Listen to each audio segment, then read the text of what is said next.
this campaign, if you want to call it that, is being run, started by the Green Party of Monroe County. And I'm telling you this not to advocate for any candidate, but and since then we've been joined by Fight, which is a local civil rights group that has been around literally since the 60s. And that's being run pretty much through Minister Clifford Florence and his son Cliff Jr., as well as other folks as well. And they can stake their claim to Fight when they feel like it. But I'm telling you this about the Green Party because I can tell you there is no Green running for office this year. I don't see any Green running for local office next year unless somebody steps up who hasn't yet. And I think that's important because I need folks to know that nobody here's trying to get a job out of this and no one's trying to get paid. If there's anything that I've realized since I've been registered as a Green, is that people who are actually involved in the party are activists. And even when we're not doing political stuff, we're doing activist stuff like this, like trying to get a public utility for the city of Rochester. There we go. So we have RG&E. And for those who don't know, RG&E is owned by Avantgrid. And I think they're based out of Boston. And Avangrid is owned by Iberdrola. And Iberdrola is a Spanish corporation. I hear an Indian a corporation from India has their mitts in this too, but I haven't confirmed that yet. But either way, most of it is in Spain. When we pay our bills, most of our money goes to Spain. And last year, Iberdrola made $7.4 billion in net profit. And they still keep asking for rate hikes.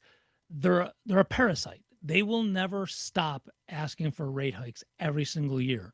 And as we know, there's been no improvement to the grid. There's been no improvement to customer service. In fact, that's gone downhill and our rates keep going up. Now, are there some costs that they've had that have increased in terms of the production of electricity?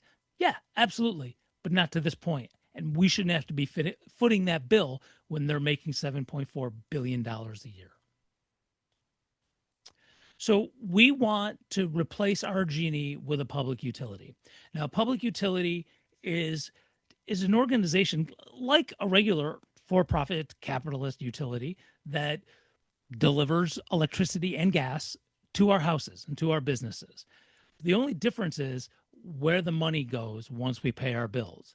Now, a public utility is subject to some form of public control.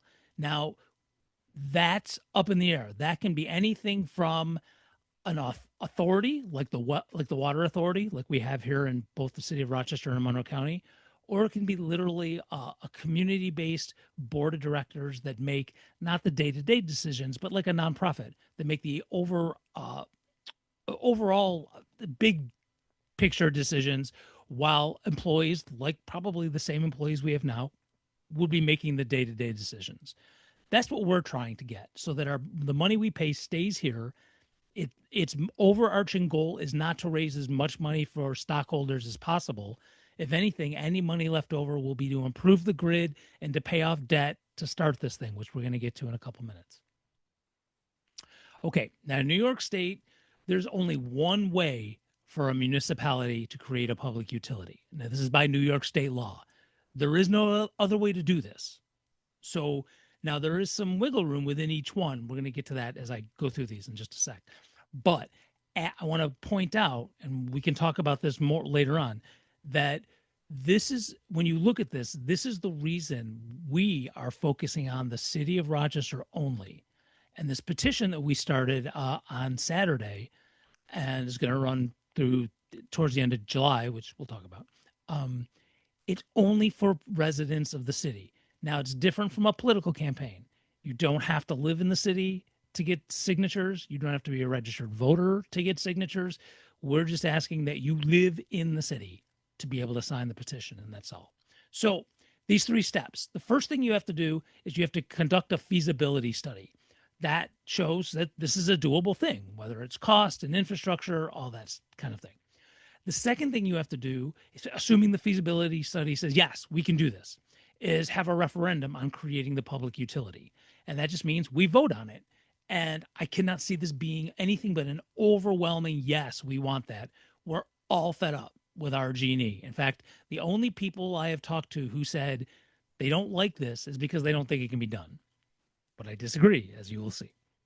And then after we have the referendum, which should be a resounding yes, then comes the really tough part is that the city has to negotiate with RG&E, Avantgrid, Iberdrola to buy its infrastructure, the wires, the poles, the transformers, the buildings, the land that they own, so that we can take that and control it and start providing power, electricity, and gas to city residents. So our petition, well, I'm sorry, let me get to that in a second. So there's already language in the Rochester City Charter that allows for a public utility. Now it's Article 11, Section 1. It needs some revision, and that's part of what's in the petition. And I'll tell you about that in a sec because it's going to look like a lot, but trust me, there's some strategic stuff there. And then 3 years ago, almost to the day, we're coming up on 3 years, City Council set aside $500,000 of ARPA money from the federal government specifically for a feasibility study. It's just been sitting there, and that needs to be released. That's really what this petition that we've started is all about. So we need City Council to release this money for the feasibility study. And then the city will have to put out a request for proposal, also known as an RFP, to get this study. Now, here's the thing. We have been talking with the American Public Power Association, or APPA.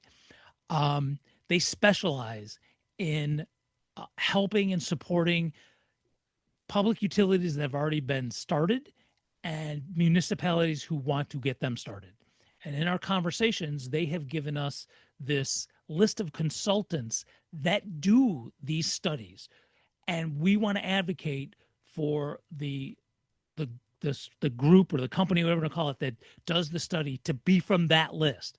We're not advocating for any one specific one, but we're advocating from some company from that list so that someone's cousin doesn't get the money for the study, so that one of RG&E's lawyers doesn't get the money to do this study and cooks the books or whatever.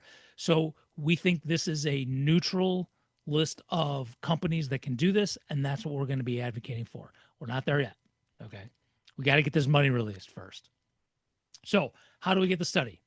So we have started a citywide petition that's to be presented to City Council. Those details are coming up soon.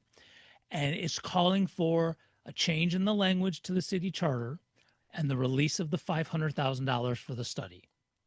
Now, within that, if you've already signed the petition online, it'll take you to a page that asks you to call and or email members of City Council saying you want the study.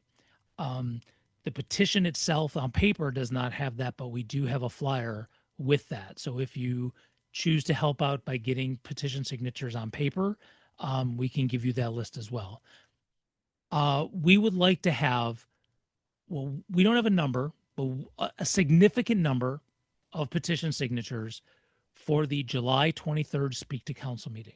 Now, the cool thing about this, that it's not like a political campaign, is if we get close to it and feel that we don't have enough to make an impact, we don't have to do it on the 23rd. We can go into August. There's no deadline here.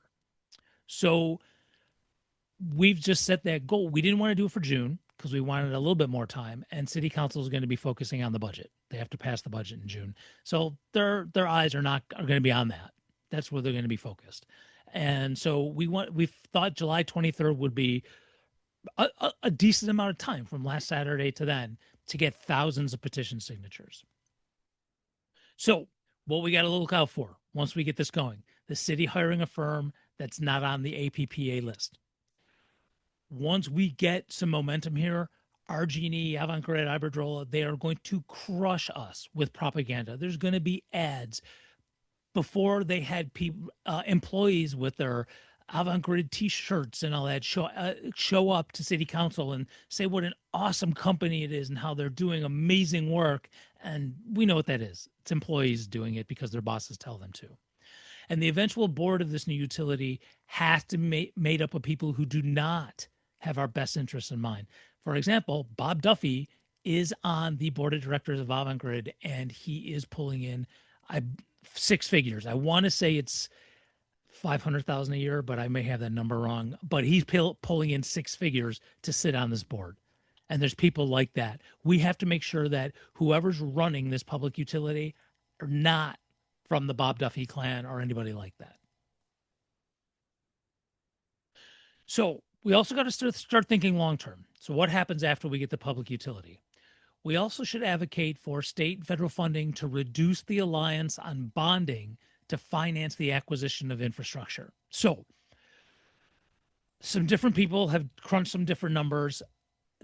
We've heard numbers anywhere from $250 million to $600 million to pay for the infrastructure. That's just in the city of Rochester. And obviously, we don't have that kind of change as laying around. We would have to borrow some of that money. But the more money we can get up front, the less we have to do that. And there's also a way to pay for that bonding that's not in the regular process order of things, which I'll talk about in a second. But here's another thing a lot of people don't know. There is a state law that any corporation that delivers electricity is not allowed to create electricity. And once we get this public utility going, at the initial stage, we're going to have to get that electricity from the same place that Avantgrid gets it, right? Some hydroelectric, Gannett nuclear, and who knows? They probably pull it out of some other off a truck somewhere. We also should advocate for changes to the state law that either allows us an exemption or just gets rid of that law altogether, so that our public utility can also create electricity, solar, wind, geothermal, wave power off the lake. I mean, that's just for down the road, right? We don't have to, nothing has to be decided now. Doesn't matter if we had a preference, because by law, we can't do it yet anyway. But that's something that we should be looking down the road for, so that we really have total control of how our power is created and how we get it to people and how much we have to pay for it. Okay, so I try to start the meeting on Saturday with this, is that the time for sharing stories about our RG&E, not right now. It will be down the road when we hit city council, right? At Speak to Council. But right now it's about doing. And we got to get these petition signatures. We should be able to walk in there on the 23rd with, we need a hand truck to bring all of these sheets, because what we're doing, in fact, I'll stop sharing. What we're doing is trying to get as many folks online to sign, and that'll get printed out on the exact same petition that I'm about to show you in a second. And it's all going to look the same. So I would love to have 10,000 signatures, but that's a number I'm just pulling out of my ear. Yeah. Okay. So we're going to talk about that in a second. We are not partnering with Metro Justice, and I'll explain why in just a moment. So, spreading the online petition, and I can put that link right now in the chat. Some of you have already signed it, or getting paper copies and actually asking folks for their signature as well.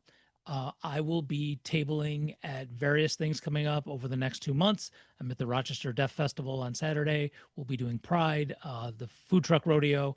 There's events like that. There's the public market, which is every Saturday. And then just in your everyday life, you can get anybody you know who lives in the city. They don't have to be registered to vote, preferably adults. So to answer William's question about, are we partnering with Metro Justice and the DSA on this issue?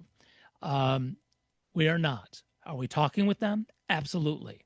So here's the deal. First of all, this is not a new idea of a public utility. There's thousands of them all over the country, and people back in the 80s started with John Erb and some other folks, tried to do this in Rochester, and were not successful. So this is not a new concept. And Greens started running for office on this campaign platform back in 2011, and we have been ever since. I ran for city council last year, and if you see any of the dump RG&E bumper stickers, that was part of my campaign. Still have a few more. So 5-6 years ago, Metro Justice decided to pick up this issue, and they actually talked to Alex White of the Greens about this and like get some advice and some feedback. And that's when they were told, hey, don't do the whole county, because in that process, at each one, numbers 1, 2, and 3, any town can pretty much torpedo this effort. Like just one town can do that, and we've already seen that when there was a vote in the county ledge, and it lost by one vote to further the study. And then Adam Bello said, "Yeah, it's just not happening." So the county's not cooperative, and I'm not trying to sound harsh here.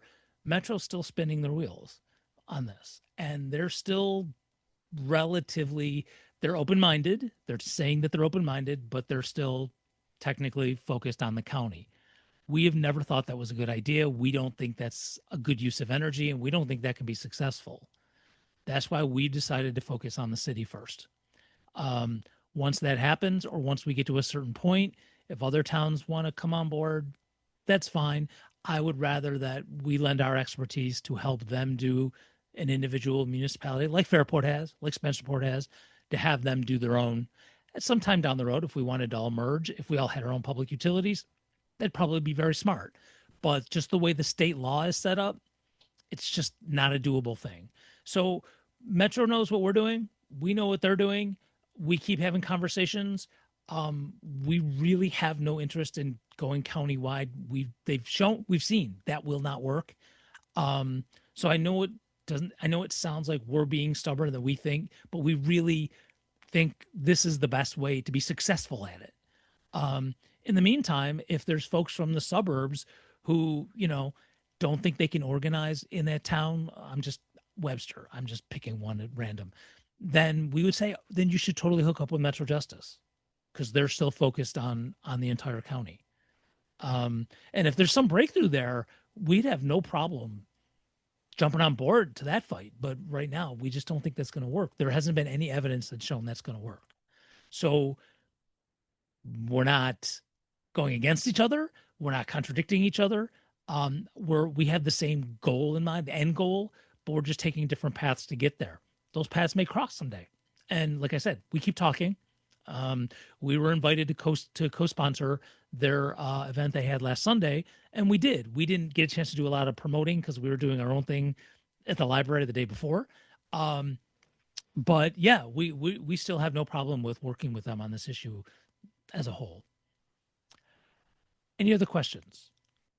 So consulting with Fairport, at some point, yes. Right now, I don't know if this is exactly right, but I can generalize this. Fairport got their public utility decades ago, and I don't mean like 20 years. It was a really long time ago. Situation was way different. They got in on very early in terms of hydroelectric, and if they were to try to do that now, it would be a different road for them. And that's not a criticism at all. I mean, good for them. They got in on it very early. So they could totally help us with probably the running of a public utility. I don't think they had to experience what we're going through right now, because these state laws that I showed you on the PowerPoint, I don't think they were in place when Fairport got theirs. So totally, we should be talking to them at some point down the line. We'll probably have, once the study gets approved, we find a company, because what's going to happen, there's going to be time. I would love to tell you this is going to be bang, bang, bang, but I think there's a housing study that was approved over a year ago, and it hasn't even been started yet. I don't even know if they have a company to do it yet. So I am looking at that, and I want to make sure that we don't run into that trap. That once we finally get city council to release this money, that we keep the pressure on them to, here's this list of companies that do studies. You guys need to put in an RFP right now. If we have to keep going back to speak to council every single month and pack that room until they do it, That's pretty much the only thing that gets our city council to move on something like that, is packing that room, the council chambers, every single month until they get tired of hearing us.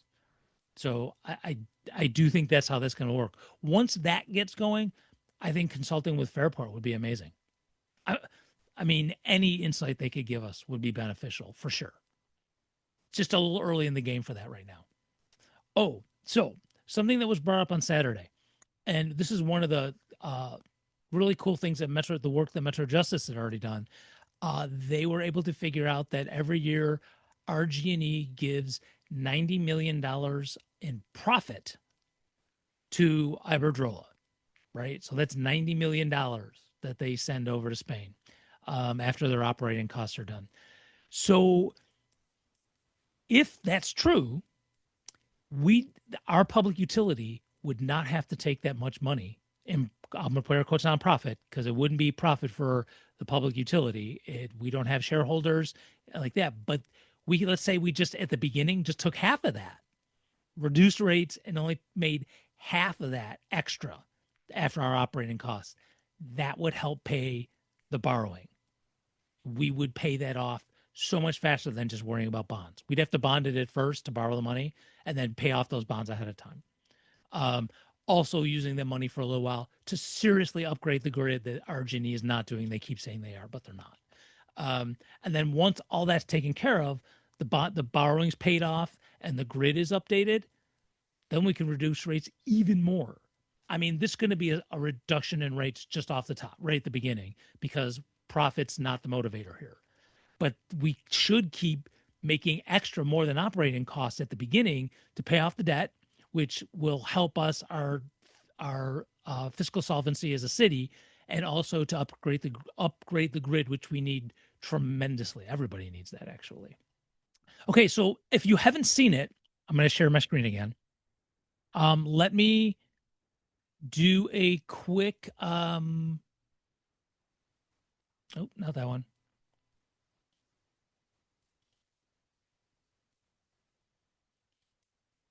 Okay. If you haven't seen it, this is the paper version and basically copy and pasted into the website. And it is a little unique in that it goes front and back. I know that is not normal for a petition. And we're gonna talk about strategy. Honestly, the first step is this is releasing the money for the study. Because we found language already in the charter, and that language is going to have to get changed for the referendum, which is part 2 of the process.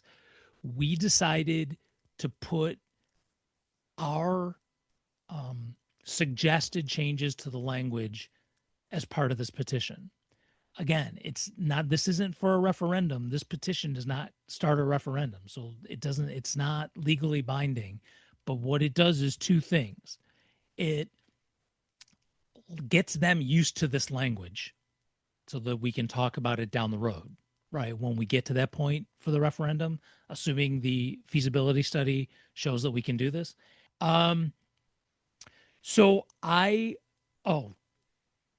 Susan, that's amazing what you just put in the chat about going to that apartment building. That's in terms of petitioning, whether it's for a political campaign or not, that is the hardest thing to do, is to get into an apartment building, because those are privately owned. And a lot of times management tends to not appreciate that. But if you have a way of doing that, there's 2 ways to do this. I can literally make the copies for you.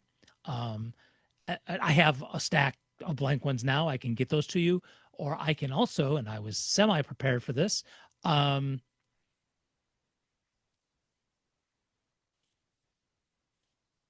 put in the Zoom the link to the PDF. And if you were to print it, you would need to do it front and back if you're able to do that. But if not, I can totally get you as many. Each petition has room for 10 signatures. So I can totally get you as many copies of that as you want. I can do that over the weekend. So you just got to let me know where and when to do it. And I will come to you. I will come pick them up from you. I will make this the easiest thing you can do. So as I put at the beginning, We have been posting this petition, which is here, on Facebook. We have an email list of now it's over 800 people, and we have sent the link out twice, and we will continue to do that. We're not going to crush people with emails, but we'll continue to do that, once or so a week. And we have quite a few people on that list, hundreds that are from the city. We posted it once on Twitter. I know it's Twitter, but we'll keep hammering away at that. And we haven't even started on Instagram yet. I know you'll be shocked by this. I do the social media as well. So I have not been able to create the graphics to do that, but I will be doing that after this weekend, after I'm done tabling. I'll be doing that early next week, and we will start an Instagram campaign so folks can get to it from there. And any other ideas that folks have that's in terms of social media, by all means. I have started, no, that's not true. I have started to do uh, reels that were on Instagram, and that also got posted to TikTok, my own personal TikTok that was that I had going during my campaign. And I don't know how many voters see it, but I know a lot of my students do because they make sure to tell me the next day. It's not going to help us, but I just thought I'd tell you that.